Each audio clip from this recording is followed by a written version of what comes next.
Good afternoon. We are now in our third panel. And since we've been talking, we talked about Israel, then we talked about the whole world in the previous panel.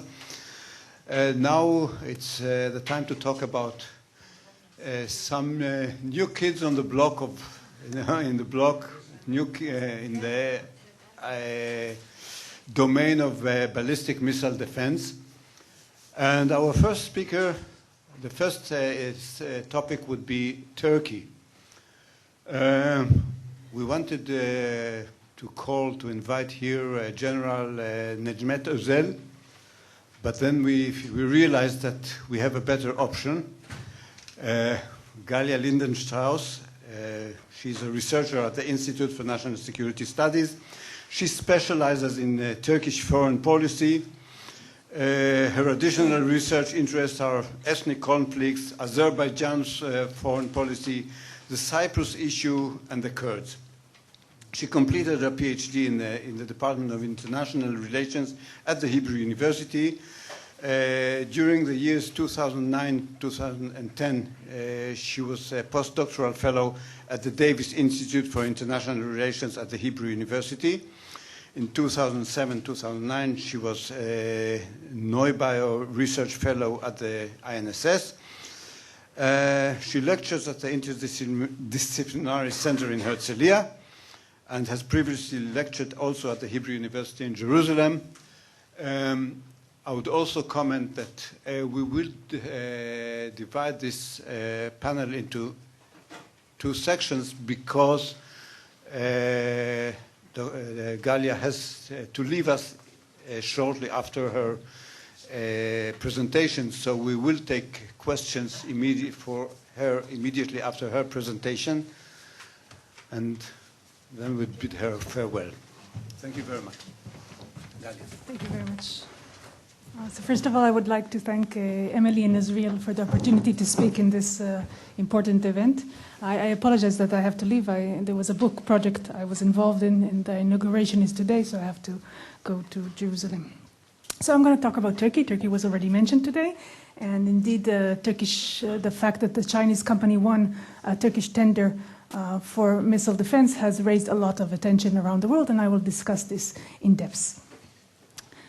So first of all, if we look in general, we see that the Turkish army in general has a favorable view with regard to missile defense. I mean, we don't know, there's a lot of ambiguity, opaqueness with regard to the Turkish army. We don't know what happened behind the scenes, but if we look at the 2000 defense paper and already before Turkey contemplated missile defense, we see that the Turkish army has put as a priority acquiring ballistic missile defense.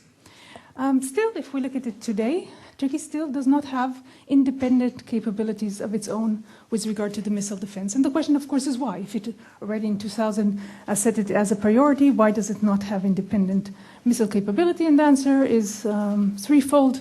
There were logistical problems that we will discuss. There were economic problems. Of course, missile defense is very expensive. And there were diplomatic obstacles. If we look, what is Turkey afraid of? Why does it need missile defense?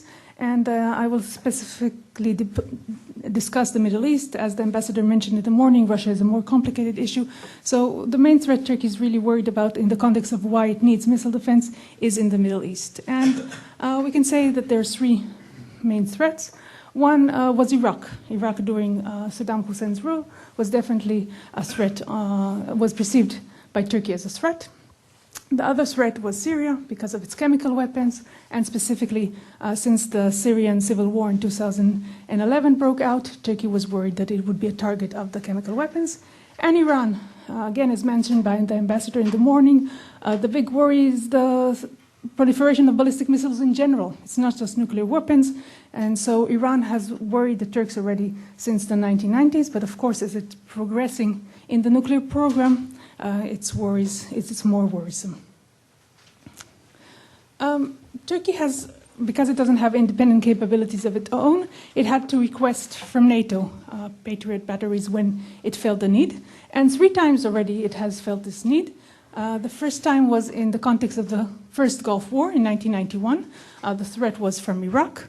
And the Netherlands came to the rescue, and they sent Patriots to Diyarbakir, which is in the southeast of Turkey. 2003, again, the U.S. invasion to Iraq. Again, Turkey feels threatened. Again, the threat is from Iraq. And again, Netherlands comes to the rescue and sends 2 Patriot batteries. 2012, here already the threat is from Syria. The context is the Syrian civil war. And here again, the Dutch come to the rescue. But also this time, also Germany and the US send Patriot batteries. So we still have now deployed 6 Patriot batteries in the southern border of Turkey. Now, 2 things should be mentioned with regard to this Patriot batteries deployment. First of all, that the Turks were not very happy that in 1991 and in 2003, it took NATO quite a long time to agree to this deployment. The Turks were very disappointed from the delays. In 2012, it was approved very swiftly, so this was an improvement in the eyes of the Turks. Another thing that should be mentioned, that in all these cases, Turkey felt the need to ask for these batteries, but the threat didn't materialize. Okay, so that's important to remember. This is not Israel and Saudi Arabia. The threat did not materialize. As I said, the Turks, the issue of acquiring missile defense was something that they had as a priority. And we see that the early attempts to acquire missile defense were made to try and cooperate with Israel. These were the days in which this was the honeymoon period in Israel-Turkish relations. And this was the time that Israel was developing the Arrow 2. And Turkey turns to Israel, and indeed there are negotiations. Already, interestingly, because this will come up again with regard to the Chinese tender, already in 1997, Turkey doesn't want just to acquire, it wants co-production. Okay, this is something that is very important to Turkey, and this will come up again in the 2000s. At the beginning, the US, as a partner to the Arab projects, raises objections. It does not agree that Turkey will cooperate on this issue, but later the US changes its mind, and indeed in the early 2000s we have trilateral negotiations between Turkey and Israel and US. There is even talk about a joint defense shield between Turkey and Israel. But again, these negotiations don't materialize. 2 main reasons. Turkey, in the beginning of the 2000s, suffers from a very severe financial crisis and a political crisis, so it doesn't have the funds and the necessarily political climate to approve this decision. And another issue is September 11. The Turks become afraid that if they will cooperate with Israel on this issue and cooperate with the US on this issue, they will become a target of the terror organizations. Okay, they're worried that instead of bringing them security, these systems will in fact make them a target. So in this context, the deal does not materialize. So we reach the 2000s, and here we have to talk about 2 things. First of all, as mentioned here in the morning, NATO has its own missile defense project, which Turkey is supposed to enjoy. In this respect, all the Turkey's plans to acquire defense capabilities of its own is not to substitute the NATO missile defense, but rather an addition to the NATO missile defense. And there was quite a big crisis in Turkey-NATO relations in the 2011, in which, as we know, Turkey now hosts the NATO missile defense radar on its territory. But Turkey raises objection at the beginning to NATO's request to host this radar, and for 2 reasons. First of all, it did not want to name Iran specifically as a threat. Again, this worry that instead of bringing it security, missile defense will actually make it a target. This was also true with regard to hosting the NATO radar. It did not want to name Iran as a threat, and only when NATO said this is radar to deal with threats in general did it agree. And also, as mentioned here this morning by the reporter of Reuters, Dan Williams, there was also an issue that there was a fear that this radar would be used to give information to Israel. And only when NATO made ensure the Turks that this would not be the case, did the Turks agree to host the radar. So this is one issue, that Turkey is part of this NATO missile defense system. The other issue is, as I said, the attempt to acquire independent capabilities. And here in 2007, the Turks put out a tender to acquire air and missile defense systems. At first, the tender says that they just want to buy off-the-shelf systems. They want 12 missile defense batteries, and the tender is $4 billion worth tender. But later on, in January 2013, Turkey cancels this tender, canceled this off-the-shelf tender, and in the updated tender, it demands co-production. Okay, this is the big change, and it is quite significant. In this 2007 and later this updated 2013 tender, we have 4 competing actors. We have the American companies that produce the Patriots. We have the Russian company, and here it's not very clear what the Turks wanted to buy, if it's S-300 or S-400, but anyhow, the Russian company was a competitor. We have the Chinese company, the producer of FD-2000, which is the export version of the HQ-9.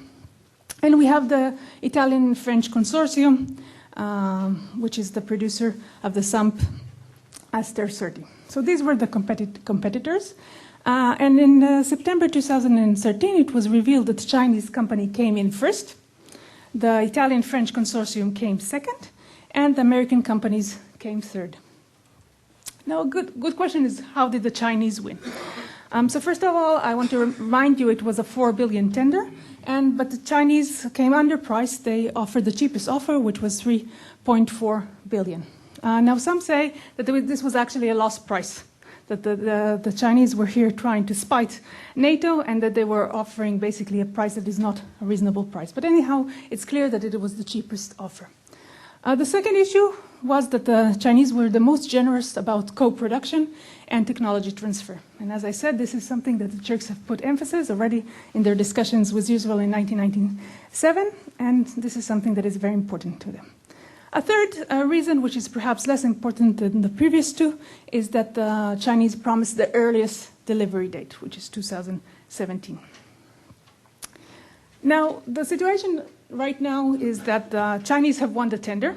The Turks are in negotiations with the Chinese, but it's not clear if the deal will be materialized. It's not clear if at the end of the day the Turks will sign with the Chinese. And I have to say it's a close call. I can't give you my bet, but it's not necessarily, I would rather say it's a close call. There are good reasons to move ahead, and there are good reasons why the Turks will not move ahead. So let's start with the reasons why Turkey will indeed go ahead with China. So first of all, as I've already mentioned a few times, the issue of joint production and technology transfer is extremely important to the Turks in recent years. They want to develop their own defense capabilities. Also, first of all, because they want independent capabilities, they don't want to depend on others. That's one issue.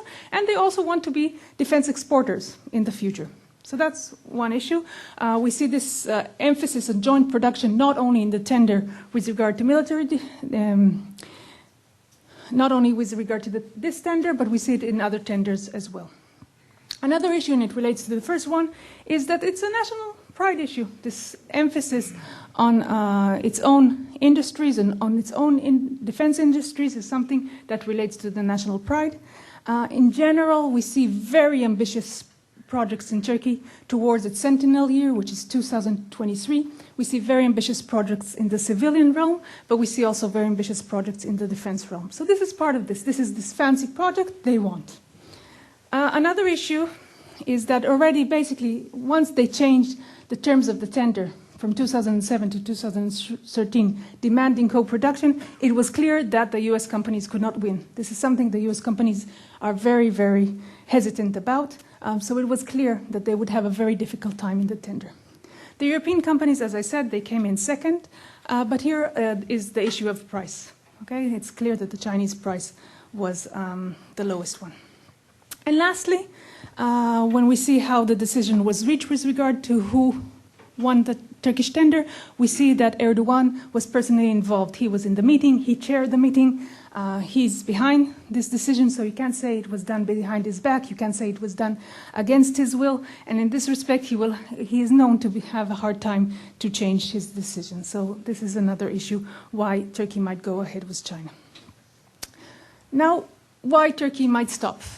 So the first issue, and this is a very important issue, is the compatibility of this Chinese system with NATO system and the willingness of the NATO systems to enable this compatibility. For the NATO officials, this is seen as a Trojan horse. This willingness of the Turks to buy a Chinese system is seen as a Trojan horse. They don't want to cooperate with it.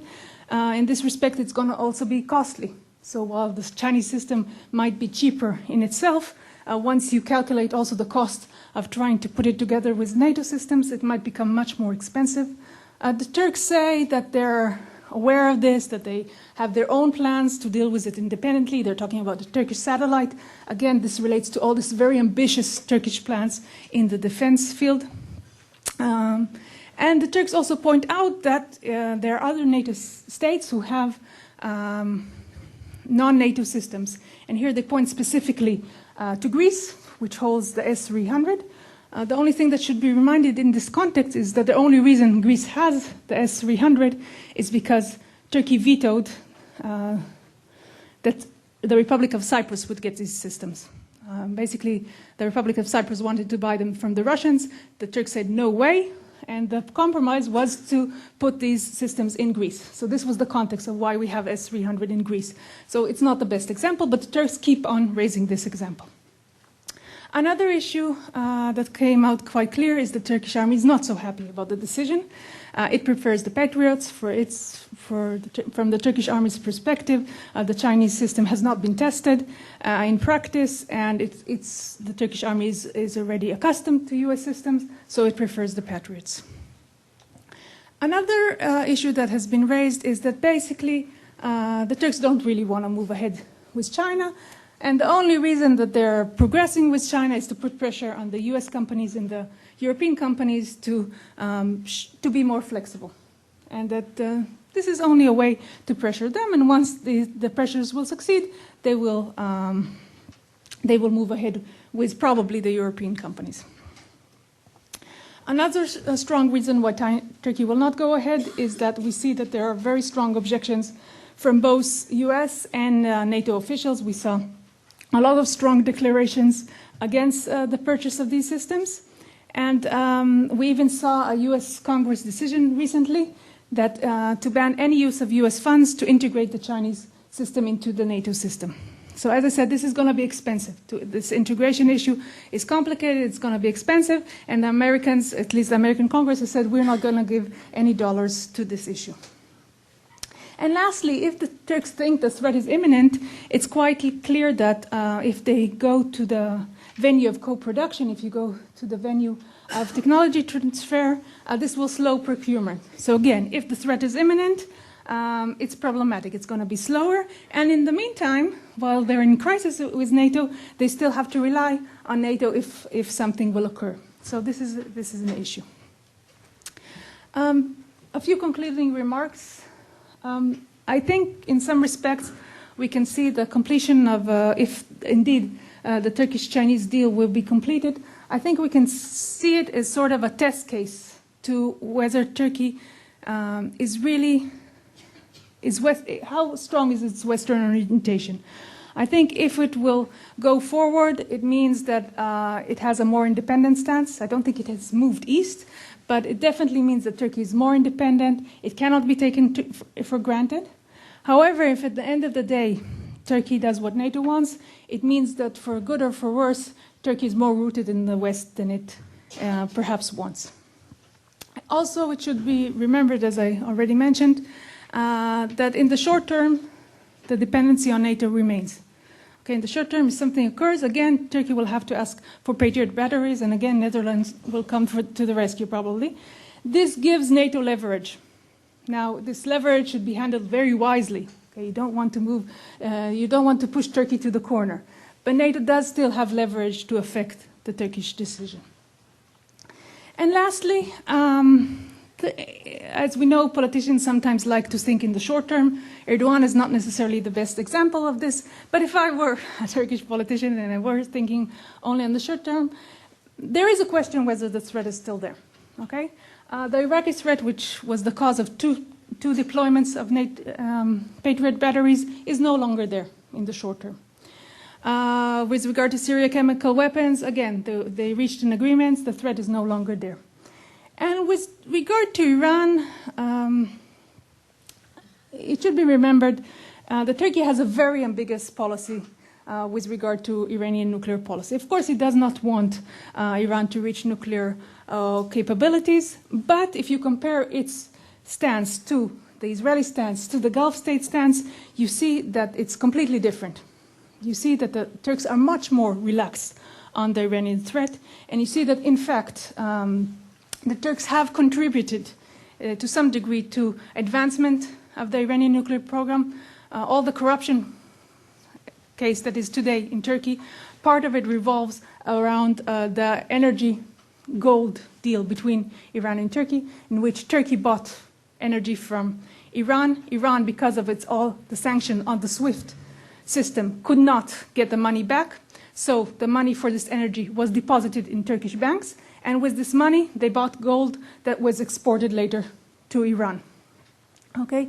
This system, which was legal till 2013, basically enabled the Iranians to overcome some of the financial sanctions. Okay, this is very important. And in this respect, if the Turks were really concerned about the Iranian nuclear power program, they would not have cooperated with this issue. Another thing that should be mentioned with regard to Iran is that the Turks were very worried from the fallout of an Israeli or an American attack on Iran. They were worried that they would be attacked in such a scenario. As the probability of an Israeli or American attack has decreased, again, it's likely that the Turks are now less afraid of an Iranian reaction. Now, all of this, again, is the short term. But if I was, again, a Turkish politician and I was in this difficult situation in which I either have a crisis with NATO because I move ahead with China, or I have to do what NATO says, I might decide to say that, you know, it's not so urgent, we'll do it again later on. So thank you very much.